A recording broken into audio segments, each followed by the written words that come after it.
মিষ্টু মিষ্টু স্কুলে যাবি না?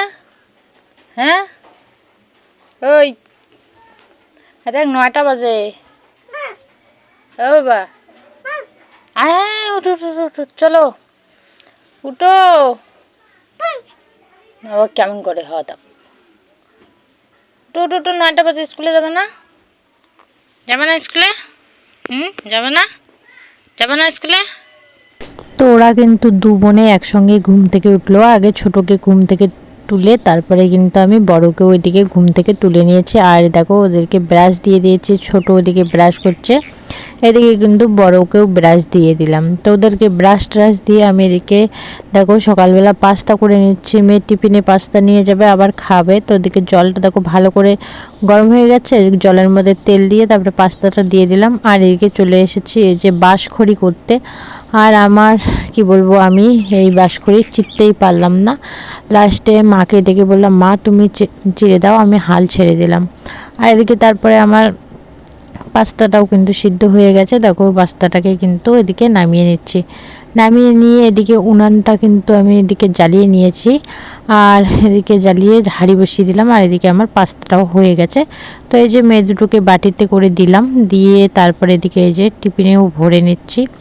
তো টিফিন এদিকে সাজা কমপ্লিট। টিফিনের মধ্যে এই যে পাস্তা আর হচ্ছে একটা এদিকে বুন্দি আর নাড়ু দিয়ে দেবো, বাবা নিয়ে এসেছে। তো চলো এদিকে আমার জলও কিন্তু রেডি। তারপরে এই যে জল গরম হয়ে গেছে। এখন এর মধ্যে আমি এদিকে আটা দিয়ে দেবো। এই আটা জাল দিয়ে রেখে দেবো, মা পরে কিন্তু ওদিকে গরুকে জল দিতে পারবে। অনেকটা কাজ আগিয়ে রাখাটাই কিন্তু ভালো। তো ঘরে চলে এসে মেয়ের সমস্ত জিনিস নিয়ে নিলাম। নিয়ে নেওয়ার পরে কিন্তু ওকে দেখো এদিকে আমি রেডি করে দিচ্ছি। আর ওকে আজকে আমি চান করালাম না, এমনিতে হাত পাগুলো ভালো করে ধুয়ে তারপরে ভিজা নিচড়া দিয়ে গাটা মুছে দিয়ে তারপরে কিন্তু ওকে আমি যে জামা প্যান্ট পরিয়ে দিয়ে এখন কিন্তু ওকে আমি সাজুগুজু করে দিচ্ছি। তারপরে কিন্তু আমি সাজুগুজু হব। বন্ধুরা মেয়েকে রেডি করে দিলাম। রেডি করে দিয়ে যে একে এখন বমাদের বাড়িতে দিয়ে আসবো বৌদির কাছে, না হলে যাওয়া যাবে না, কান্না করবে। ওকে দিয়ে এসে আমি রেডি হব। আমি তো রেডিই আছি, শুধু জামাটা পরবো। তো চলো ওকে দিয়ে আসা যাক। এখন 10:45 বাজে। চলে আসলাম স্কুলে। তো দেখো স্কুলে চলেই এসেছি। মেয়ে যে স্কুলে ঢুকে পড়লো। তো চলো মেয়েকে ক্লাসে ঢুকিয়ে আমি তোমাদের সামনে এখনই আসবো। তো বন্ধুরা মেয়েকে ক্লাসে ঢুকিয়ে দিয়ে যে আমি বাইরে বসে আছি, ভিডিওটা আপডেট দিলাম কারণ ওইখানে হচ্ছে না।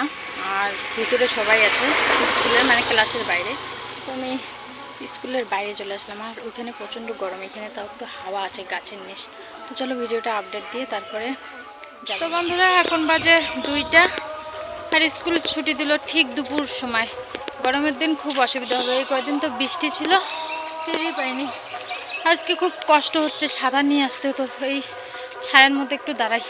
এই যে আমার মেয়ে, ও লাল হয়ে গেছে একদম গালটাল। কি বলবো, আধা ঘন্টা রাস্তা, একটা মানে টোটোও নেই। খুব বিপদে পড়েছি ওকে নিয়ে, আর কোলেও নিতে পারছি না। খুব গরম লাগছে আর জল টিপাসা পাচ্ছে। চলো বাড়ি যাই, তারপরে কথা বলছি। আজকে হঠাৎ করে গরমটা পড়াতে আমার যে এত পরিমাণে কষ্ট হচ্ছিল তোমাদেরকে কি বলবো। এদিকে মেয়েকে দেখো কন্যাটো নিয়ে দিলাম। এই যে হয়েছে বাঁধাকপি ভাজা। এটা হচ্ছে ওই যে পেঁয়াজ কালার যে মানে বাঁধাকপিটা হয়, সেটা বাঁধাকপির ভাজা, তার জন্য এরকম হয়েছে। আর এদিকে হয়েছে ডাঁটা আলু দিয়ে দেখো ছোট মাছের ঝোল। এইখানে হয়েছে কারি পাতা ভাজা। তো চলো ফটাফট খেয়ে নেই, প্রচণ্ড খিদে। তো এই যে ফিরে আসলাম একদম রাতে রান্না নিয়ে। জানো তো এত পরিমাণে কষ্ট হচ্ছিল, মানে এমনিতে তো মানে শরীরটা ক্লান্ত লাগছিল, কিন্তু এই যে রান্নাঘরে এসে আবার এই যে উনানে এইভাবে রান্না করাতে মনে হচ্ছে যে আমার মানে মাথা যন্ত্রণা বেড়ে গিয়েছিল। এমনিতে হঠাৎ করে রোদ ছিল, আবার রোদ খেয়েছি, মানে এত রোদে যাওয়া আসা করেছি। বাড়ি এসে ভাত খেয়েছি, ঠান্ডা জল খেয়েছি। আবার মানে রাতে এই যে এইভাবে রান্না করছি, উনানের মধ্যে গরম লাগছিল। মানে কি বলবো, সব কিছুতে নিয়ে মনে হয় আমার শরীরটা এত রাতে খারাপ করেছিল, মাথা ঘুরছিল, বমি পাচ্ছিল। তোমাদেরকে কি বলবো, এই যে রান্না করে আমি ঘরে যেয়ে শুয়ে পড়েছি। মা সবাইকে খেতে দিয়েছে, তারপরে একটু মাথা যন্ত্রণাটা কমেছে। তারপরে কিন্তু এই যে ঘরে মা ভাত নিয়ে এসে রেখে দিয়েছে, এখন কিন্তু আমি খাচ্ছি। তো চলো আজকের ভিডিওটা এখানে শেষ করব। দেখা হচ্ছে নেক্সট ভিডিওতে।